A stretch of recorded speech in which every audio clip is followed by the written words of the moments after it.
filme começa com uma grande liquidação na loja de músicas. Os jovens dinâmicos mostram por que eles são o pior tipo de gente, roubando a placa de Arthur e metendo porrada nele. Mais tarde, Fleck tá todo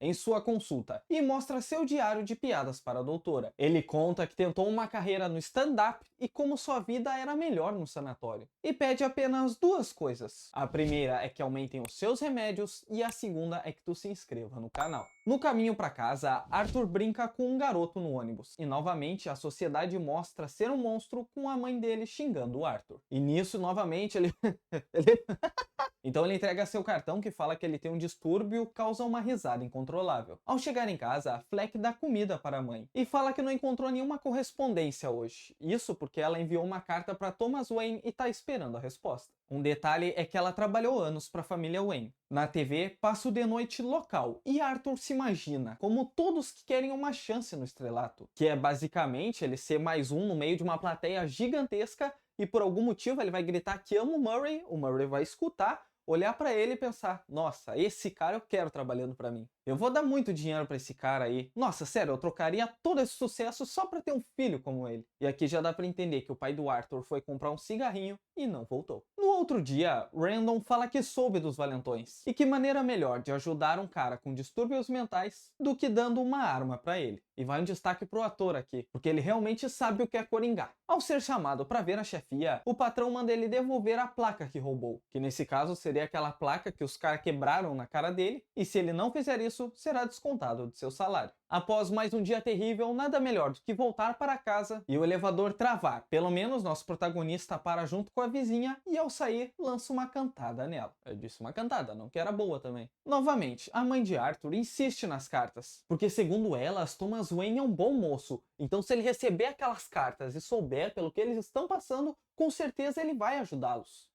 Com certeza. Ao meter uma dancinha, vimos o porquê ele não deve ter uma arma. Tô dizendo que o maluco lá foi um gênio? Agora que ele é doidinho, isso é um fato, já que mal conhece a vizinha e decide segui-la por algum motivo. Nada estranho, só que pior do que isso é que de noite a mina vai até o apartamento dele, pergunta se ele estava realmente seguindo ela e ele diz que sim. E mesmo sabendo disso, o cara ganha a mina com uma piadinha. Nitidamente é doidinho que nem ele. Corta a cena e Arthur anima a criançada com uma musiquinha que todos conhecem. Mas aí eu te pergunto, como ele pode ser tão burro e me levar uma arma para um hospital infantil? Óbvio, essa foi a última cartada que faltava para ele ser demitido. No trem, uns idiotão começam a implicar. E até aí sem novidade, o problema é que o Arthur começa a rir descontroladamente, o que chama a atenção dos gurizão e já fica a dica, se tu é um babaca, não vai mexer com estranhos. Porque os idiotão vão se passar para cima do mocinho e ele também se passa, só que de sua maneira, que é dando tiro e matando todos eles. Após matar aqueles jovens, nada melhor do que comemorar no estilo Fortnite, que é metendo umas dancinhas. Por agora, se achar o tal por ter resolvido aquilo, o Coringa vai beijar Sophie. No outro dia, Fleck vai buscar suas coisas no serviço e, bem, bater seu último ponto. De volta para casa, na TV tá passando Thomas Wayne falando sobre sua candidatura à prefeitura. E também comenta que os garotos que morreram eram seus funcionários. E mesmo dizendo que não conhecia nenhum deles, ele acredita que eles eram muito gentis. Porque se tá na TV é verdade.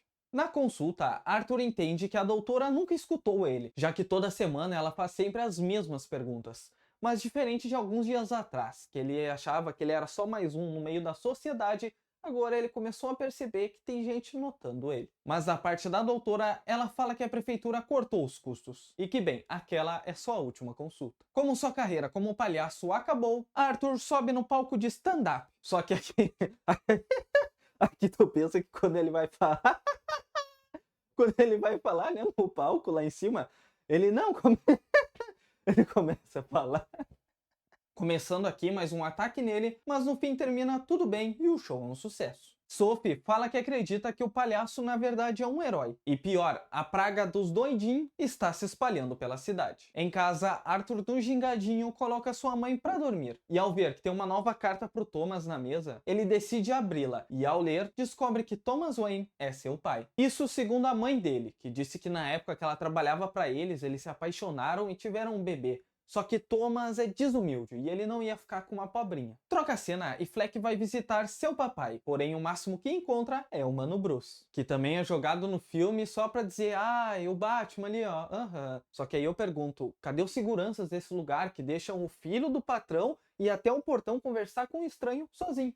No que um adulto chega, logo tira Bruce do portão, e ao saber de quem Arthur é filho, ele diz que nunca teve uma relação do Thomas com a paranoica da mãe dele. E o pior de toda essa história é que, além de não ter conhecido seu pai, ao voltar para casa, vê sua mãe sendo levada para o hospital. E se nada é tão ruim que não possa piorar, nosso protagonista não tem um dia de folga, porque 2 detetives vão vê-lo para fazer umas perguntas sobre os assassinatos no metrô. O foda é que ele acaba se incriminando sozinho quando confirma que levou realmente uma arma para o hospital. Ou seja, muito suspeito, ainda mais que eles sabem sobre o distúrbio da risada de Arthur. E tem um detalhe que esses detetives foram falar com a mãe dele antes dela ter o derrame. No quarto, tá passando o programa de Murray. Agora, surpreendentemente, Arthur aparece nele. Só que não de maneira boa. E sim pra ser zoado do quão ruim ele é como comediante. Mas se de um lado estão dando risada de Arthur, do outro eles idolatram o Coringa. Agora burro mesmo é o Thomas, que ao invés de falar na TV, calmar um pouco o povo ali, ele chama os mascarados de doidinho e fala que vai melhorar essa cidade. Ou seja, só piora tudo. Com uma grande manifestação, Arthur consegue passar escondido e se infiltrar no cinema onde Thomas Wayne está. No telão, Chaplin faz umas acrobacias, mas é quando o Sr. Wayne vai até o banheiro que ocorre a aproximação, e por mais que Fleck tivesse todo sorridente por contar a verdade, o sorriso logo se vai quando Thomas fala que é impossível ele ser filho dele, já que Arthur foi adotado por Penny. Não acreditando em nada do que ele falava, Arthur começa a ter um ataque de riso, mas quem ataca de verdade é Thomas. Esse foi um soco sincerinho.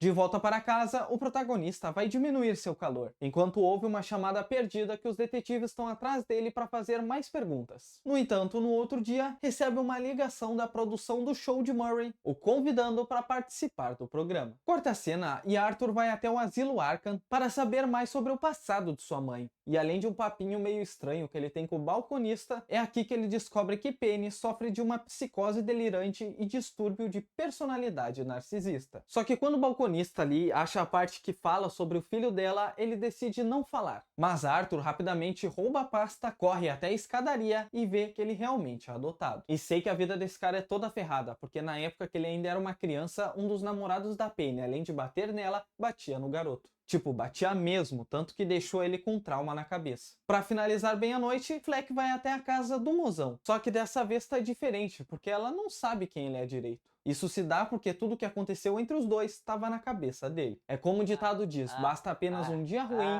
para reduzir o mais são dos homens a um lunático. Ou nesse caso, uma vida ruim, né? Porque, meu Deus! Após mandar a mãe de arrasta, Arthur treina sua entrada no de noite. Pinta o cabelo, passa uma maquiagem e recebe umas visitas que vieram consolá-lo. O bom é que tá tudo certo com ele agora que ele não tá mais tomando os remédios. Ou talvez nem tanto, já que o Randall começa a falar da polícia que tá atrás dele. E lembrando que para início de conversa foi o Randall que falou lá pro chefia que ele comprou a arma dele. Ou seja, é aqui que o Coringa tem sua vingança. E já virou regra dessa fase do Fortnite.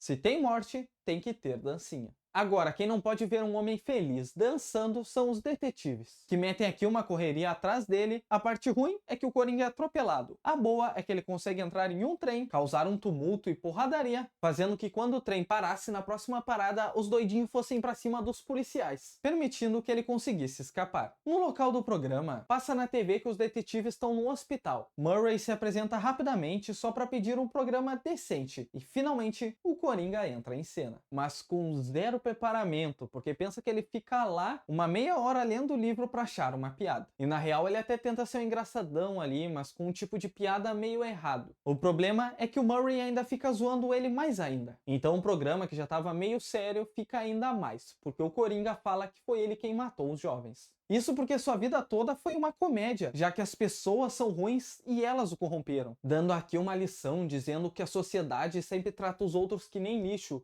Tipo, tu nunca pensa como é estar no lugar de outra pessoa. Tendo aqui a cena mais tensa do filme, que é o Coringa atirando em Murray. Cena essa que é passada em todos os canais de TV, ou seja, se tem um louco sendo preso, tem seguidores o idolatrando, indo inclusive um deles até Thomas Wayne e dando origem ao Batman. Mas é com Arthur no Asilo Arkham que criam mais perguntas do que respostas. Tipo, tudo isso aconteceu mesmo e ele foi preso em seguida? Ou é tudo coisa da cabeça dele? Agora, fato é que quem vai me dizer isso é tu nos comentários, porque a gente chegou ao fim do filme com ele recebendo uma nota A. De apenas sorria e deixa o like no vídeo. Para reduzir o mais são dos homens a um lunático.